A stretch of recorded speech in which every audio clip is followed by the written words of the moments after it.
x1t देने पर हमें y1t मिला, x2t देने पर हमें y2t मिला। अब हम क्या कर रहे हैं, कंबाइन इनपुट दे रहे हैं। अगर ये दोनों वोल्टेज थी तो दोनों को ऐड करके हमने इनपुट दिया। अगर आपका आउटपुट इन दोनों के आउटपुट जो आपके पहले इंडिविजुअल आउटपुट आ रहे थे उनके सम के बराबर आ जाए तो हम क्या बोलेंगे, ये एडिटिविटी लॉ को फॉलो कर रहा है। ठीक है, तो ये फर्स्ट थिंग जो होगी ये हमारी फॉलो हो जाएगी सिस्टम के द्वारा। ठीक है, if this is the case. Next is homogeneity. Homogeneity के बारे में हमें देखना है। सेम चीज है, अगर मान लीजिए आपने एक इनपुट दिया, ये हमारा फर्स्ट पार्ट कंप्लीट हो गया। अगर ऐसा होता है इंडिविजुअल इनपुट से 1 और 2 से, और उसके बाद फाइनली ऐसा होता है, तो हम बोलेंगे system is following additive law. Next homogeneity की अगर हम बात करें, तो आपने क्या करा, इनपुट दिया और ये कुछ आपको आउटपुट दे रहा है। सपोज करो आपने इस इनपुट को कुछ स्केलिंग कर दी, इसका मल्टीपल कर दिया इसका कुछ, ठीक है, मतलब a टाइम्स xt आपने कर दिया, और ऐसा करने से आपको जो आउटपुट मिल रहा है वो भी जितने गुना आपने इनपुट किया है उतने ही गुना मिल जाए, तो such system will be called as homogeneous system. ठीक है, so this is our second homogeneity and this is for additivity. कोई डाउट है इसमें तो मुझे बताइए, बोलिए। No sir. सिंपल है ना। अब यस सर। हमें क्या करना है, हमें आइडेंटिफाई करना होगा। कुछ सिस्टम दिए हुए होंगे, डायरेक्टली डेफिनेशन नहीं पूछी जाती है इन जनरल।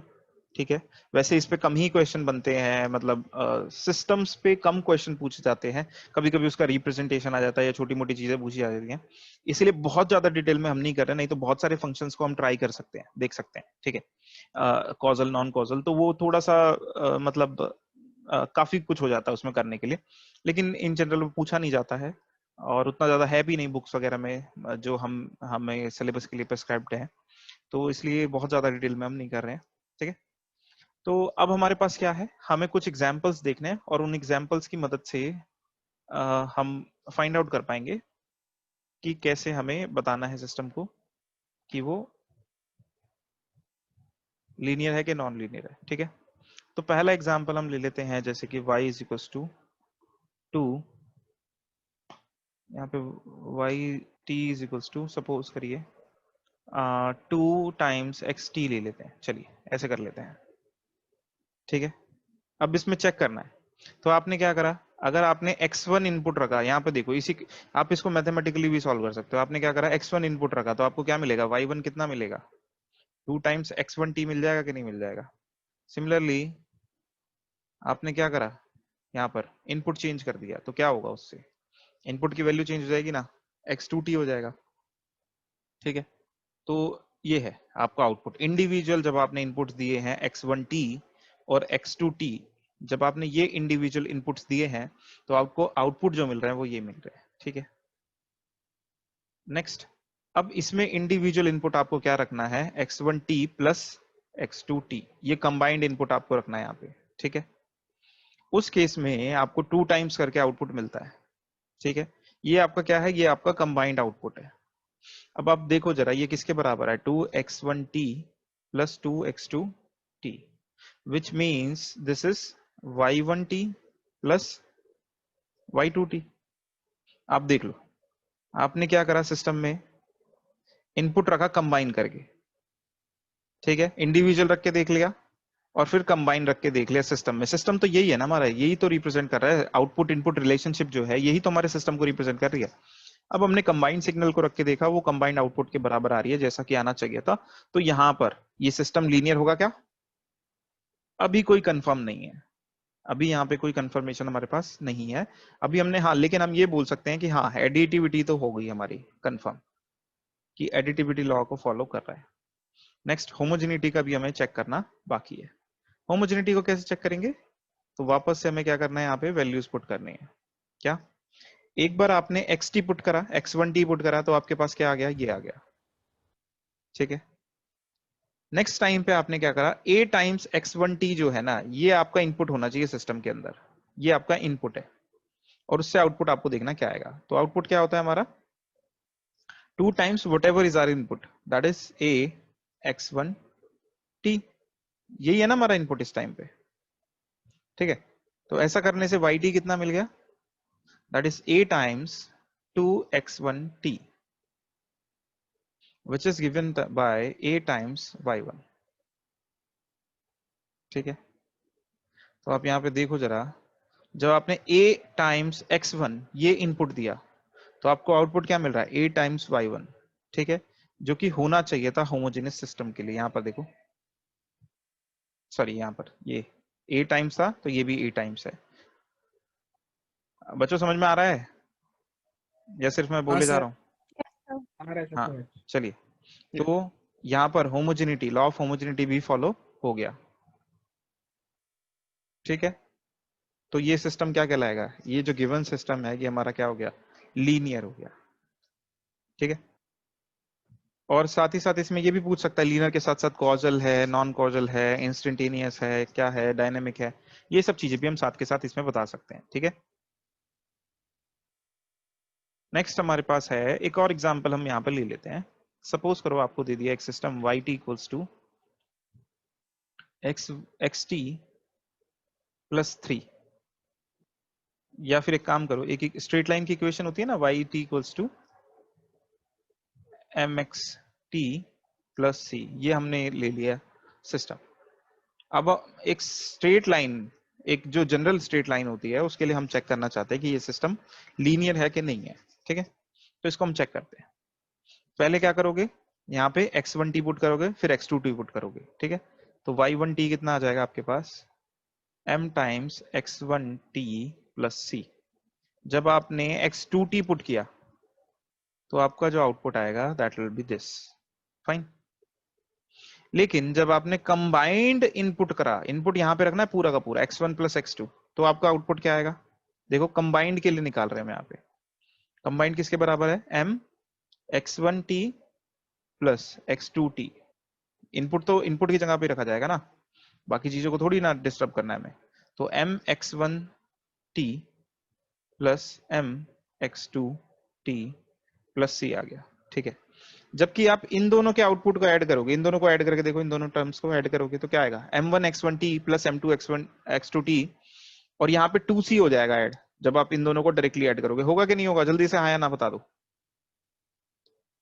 अगर आप इन दोनों को ऐड कर रहे हो डायरेक्टली तो वो कितना आ रहा है, m1 x1t plus m2 sorry mx2t plus c, that means 2c। तो आप यहाँ पे देख रहे हो कि जब इंडिविजुअल आउटपुट्स को आपने सम किया, ठीक है, y1 प्लस y2 जो आपने किया है, ये जो y1 प्लस y2 आपने किया है, ये कंबाइन इनपुट देने के बराबर के नहीं आ रहा है। मतलब ये वाली जो फर्स्ट वाली कंडीशन है, एडिटिविटी ही फॉलो नहीं हो रही है। तो यहीं पर ही हम बोल देंगे कि ये जो सिस्टम है ये हमारा नॉन लीनियर है, आगे करने की जरूरत ही नहीं है। ठीक है, तो यहाँ पर इससे आप एक इन्फेरेंस निकाल सकते हो क्या, कि कोई भी सिस्टम जिसमें कुछ y इंटरसेप्ट नॉन जीरो होगा, देखो पीछे देखो, हमने 2t लिया था ना, तो ये तो लीनियर है। तो कोई भी लीनियर सिस्टम जो होगा वो ओरिजिन से पास करता है, उसका y इंटरसेप्ट हमेशा क्या होगा, जीरो होगा, और उस केस में ये लीनियर आ जाएगा। इसमें कोई डाउट है क्या? No sir. चलिए, ये पीडीएफ मैं राघव को फॉरवर्ड कर दूंगा। मैं कुछ आपको एग्जांपल्स, कुछ क्वेश्चंस दे रहा हूँ कि आपको ट्राई करना है। ठीक है, तो यहाँ पे आपका ये होमवर्क में एक प्रैक्टिस प्रॉब्लम मैं दे रहा हूँ, and that is given by yt equals to x time cos t। ठीक है, ये आपको चेक करना है लीनियर है कि नहीं है। एक और सिस्टम ले लीजिए, yt equals to X square t। ठीक है, this is for practice. Okay, next classification जो हमारे पास है that is time variant and time invariant. इसके बाद हमें बस एक LTI सिस्टम और देखना है, लीनियर टाइम इनवेरिएंट सिस्टम और देखना है, वो हम एंड में देखेंगे। इसके बाद आप मान के चलिए ये आपका टॉपिक ये वाला खत्म हो जाएगा। ठीक है, बस ये थोड़ा सा रह जाएगा 10-15 मिनट का डिस्कशन, वो यूनिट के एंड में हम डिस्कशन करेंगे, क्योंकि लैपलास ट्रांसफॉर्म वगैरह थोड़ा समझ में आ जाएगी तो थोड़ा और बेहतर तरीके से इसको समझ सकते हैं। ठीक है, तो टाइम वेरिएंट और टाइम इनवेरिएंट सिस्टम की हम बात करते हैं। तो फिर से क्या है, हमारे पास कोई सिस्टम गिवन होगा, उसमें आप कुछ इनपुट करोगे, उससे क्या होगा, कुछ आपको आउटपुट मिलेगा। सपोज करो अगर आपने इनपुट को डिले करा दिया, मान लीजिए आपने इनपुट को डिले करा दिया, अगर ये सेम का सेम डिले, सेम जितना यहां पे डिले कराया, अगर उतना ही डिले आपका आउटपुट में भी रिफ्लेक्ट हो जाता है, तो ये जो सिस्टम है ये टाइम इनवेरिएंट कहलाएगा, अदरवाइज टाइम वेरिएंट कहलाएगा। ठीक है, इसको बहुत ही सिंपली ऐसे समझ सकते हो आप कि अगर जितना डिले आपने सिस्टम में किया है इनपुट में, अगर सेम इनपुट आप दे रहे हो थोड़ा सा डिले करा करके, अगर उतना ही डिले आउटपुट में मिल जाए तो टाइम इनवेरिएंट, सॉरी, तो ये टाइम इनवेरिएंट हो जाएगा, और अदरवाइज ये टाइम वेरिएंट हो जाएगा। सपोज कीजिए हमने ले लिया y ऑफ t और यहां पर है sine of x of t, then what will happen, अगर आपने इनपुट को डिले कराया t नॉट से, ठीक है, तो क्या होगा, आपका आउटपुट क्या निकल के आएगा, आपका आउटपुट हो जाएगा sine of x of t minus T naught. ठीक है, तो यहाँ पे आउटपुट में भी आप देख सकते हो कि टी नॉट का डिले है। ठीक है, यहाँ पे आउटपुट में भी टी नॉट का डिले आ रहा है, इसलिए ये सिस्टम क्या हो जाएगा, आपका टाइम इनवेरिएंट हो जाएगा। ठीक है बच्चों, हाँ बोलो सर। जल्दी। Yes sir. ठीक है, सिंपल है ये, उसमें ऐसे करना। हाँ बोलिए। उसमें हम y में भी तो t माइनस टी नॉट लिखेंगे ना? हाँ, y में भी हम t माइनस टी नॉट लिखेंगे, करेक्ट। 1 सेकेंड, देखो एक्चुअल में हमें क्या करना है, t माइनस टी नॉट लिखना है यहाँ पर, ठीक है ना, तो यहाँ पर भी आ जाएगा टी नॉट, करेक्ट। ठीक है, तो यहाँ पर आप देख लो इसको, ये आपका आउटपुट है which is same as Y T minus T naught, तो ये सिस्टम क्या हो जाएगा, टाइम इनवेरिएंट हो जाएगा, पहले वाला टाइम वेरिएंट था।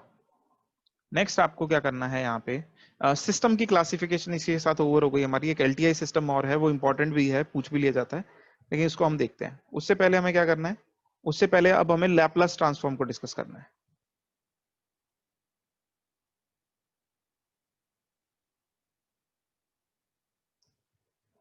तो जैसे मैंने आपको लास्ट टाइम बताया था कि कभी कभी हमें क्या करना होता है, कभी नहीं, मेजरली हमें यही करना होता है कि आप क्या करोगे, सिग्नल को पहले तो क्या करते हैं हम, सिंथेसाइज कर लेंगे।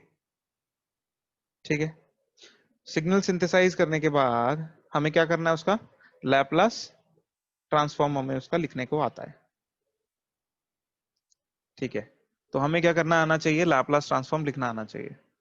उसके लिए हमें कुछ फॉर्मूले, पहले तो हमें ये पता होना चाहिए कि लैपलास ट्रांसफॉर्म क्या होता है, उससे क्या फायदा है, कैसे कैसे क्या चीजें हो जाती हैं, लेकिन वो सब डिस्कशन हम करेंगे सेकंड चैप्टर में। अभी हमें सिर्फ फॉर्मूले से काम चल जाएगा, और उतने से ही ज्यादा कॉम्प्लिकेटेड मैं इसको करूंगा नहीं यहाँ पे, इस मोमेंट पे। ठीक है, जहां पे जितनी जरूरत है जिस चीज की, वहीं पर ही हम इसको देखेंगे। ठीक है, तो लैपलास ट्रांसफॉर्म के बारे में दो तीन चीजें मैं बता देता हूँ। ये क्या होता है, ये आपको बेसिकली ये किसके लिए, ये एनालाइज करने के लिए काम आता है सिस्टम को। ठीक है, फ्रीक्वेंसी डोमेन में। ठीक है, फ्रीक्वेंसी डोमेन में ये आपका एनालिसिस करता है, और दूसरा ये एनालिसिस जो है उसको आसान कर देता है कई बार। ठीक है, तो आपका जैसे सपोज करो सिस्टम की डिफरेंशियल इक्वेशन बन रही है, बहुत ही मुश्किल मुश्किल डिफरेंशियल इक्वेशन बन रही है, तो ये उसको क्या कर देता है, एल्जेब्राइक इक्वेशन में कन्वर्ट कर देता है। हम क्या करते हैं, उन एल्जेब्राइक इक्वेशन को सॉल्व करने के बाद वापस उनको कन्वर्ट कर लेते हैं, सिस्टम की इक्वेशन बना लेते हैं। तो इससे जो एनालिसिस हो जाता है वो हमारा काफी सिंपल हो जाता है। ठीक है, ये दोनों ही पॉइंट हम डिटेल में डिस्कस करेंगे सेकंड चैप्टर में।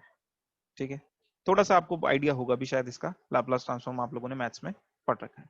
ठीक है, तो यहाँ पर अब हमें कुछ बेसिक फॉर्मूले याद करने हैं जो हमने सिग्नल में सिंथेसाइज किया था, उन्हीं सिग्नल्स को अब हमें क्या करना है, लैपलास ट्रांसफॉर्म लिखना है। ठीक है, तो उसके लिए हमें लैपलास ट्रांसफॉर्म के कुछ फॉर्मूले याद होने चाहिए, जिनमें से मैं लिख देता हूं यहाँ पे।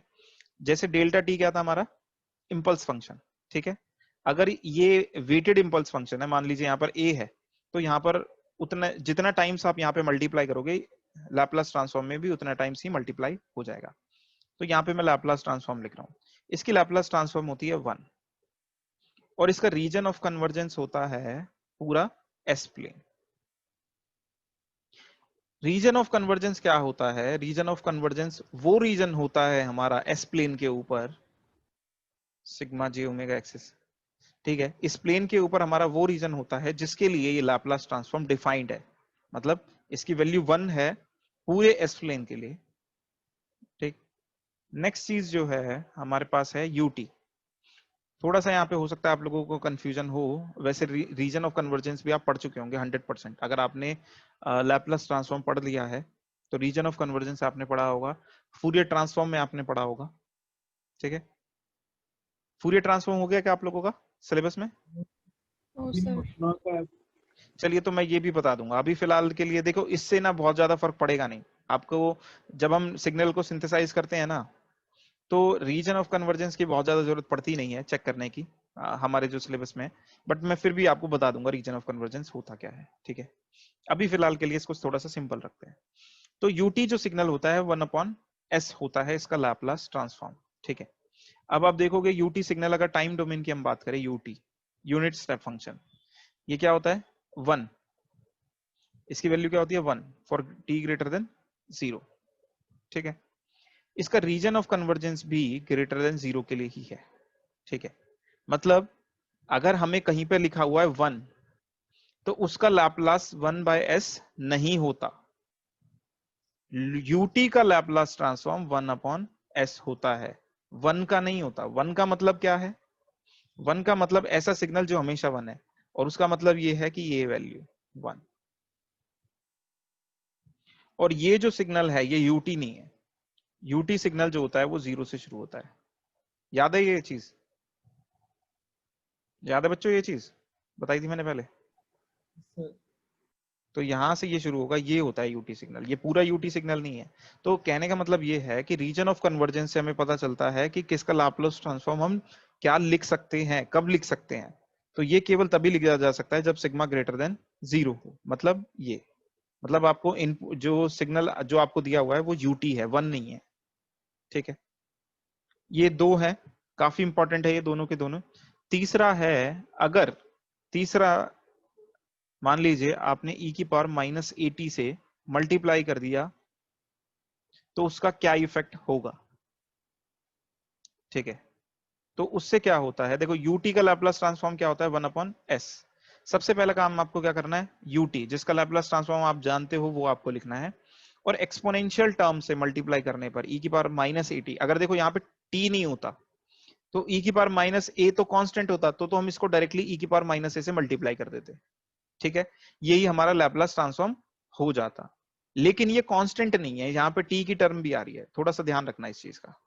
ठीक है, तो इस केस में क्या होता है, e की पावर -a का मतलब यहाँ पर होता है कि हम यहाँ पे +a कर देते हैं। ठीक है, और इसका रीजन ऑफ कन्वर्जेंस होता है ग्रेटर देन -a। आप रीजन ऑफ कन्वर्जेंस ना भी ध्यान रखें तो भी मेरे ख्याल से कोई प्रॉब्लम आएगी नहीं आपकी। ठीक है, बट ये जरूरी होता है वैसे इन जनरल। ठीक है, कंसेप्चुअली अगर हम प्रोसीड करते हैं तो ये जरूरी है, इसके बिना काम बनेगा नहीं, लेकिन मोस्टली इनके बिना काम चल जाता है हमारा। ठीक है, ऐसे ही अगर हम साइन ओमेगा टी का लैपलास ट्रांसफॉर्म निकालना चाहते हैं, देखो जो भी सिग्नल है उसके आगे हम यूटी लगा रहे हैं, मतलब इसका रीजन ऑफ कन्वर्जेंस क्या हो जाएगा, फिर से ग्रेटर देन 0 हो जाएगा। ठीक है, तो इसका लैपलास ट्रांसफॉर्म क्या होता है, ये आपने पढ़ रखा होगा। ये लैपलास ट्रांसफॉर्म पढ़ रखा है क्या आपने? क्यों? Yes sir. हाँ, हाँ सर पढ़ा है। थोड़ा थोड़ा तो याद आ रहा होगा ना। हाँ सर। हाँ हाँ चलिए, तो यहाँ पर अगर कॉस का निकालते हैं तो हम ऊपर एस आ जाता है, s² प्लस ओमेगा स्क्वायर। ठीक है, तो डिनोमिनेटर दोनों का सेम है, s² प्लस ओमेगा स्क्वायर आता है दोनों के डिनोमिनेटर में, साइन और कोसाइन में। और ऊपर क्या आ जाएगा, साइन वाले में ओमेगा आ जाता है, कॉस वाले में एंड में ऐसा आता है ना, तो यहाँ पे ऐसा आ जाता है। ये थोड़ा सा ध्यान रखने का, मैं ऐसे याद रखता हूँ, आप कैसे भी याद रख लेना जैसे आपको ठीक लगे, प्रैक्टिस करोगे तो वैसे ही याद हो जाएगा। ठीक है, और लास्टली ऐसे ही कर। 3 4 5 और एक छठा छठा फॉर्मूला जो लास्ट है हमारे पास, जो इससे ज्यादा में यूज होगा नहीं। ठीक है, इसमें नहीं यूज होगा कम से कम। तो इसका लैपलास ट्रांसफॉर्म क्या होता है, हम क्या करते हैं, ये n factorial divided bye s की पावर n प्लस 1 होता है।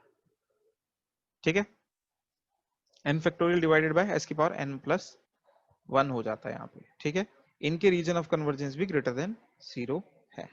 जहां भी यूटी लगा हुआ है आप देख सकते हो वहां पे क्या है, अगर इसको छोड़ दे तो रीजन ऑफ कन्वर्जेंस क्या है हमारा, ग्रेटर देन 0 हो गया। बड़ा लेट आ रहे हो प्रियांशु, क्या बात है, सिर्फ अटेंडेंस के लिए आए हो क्या?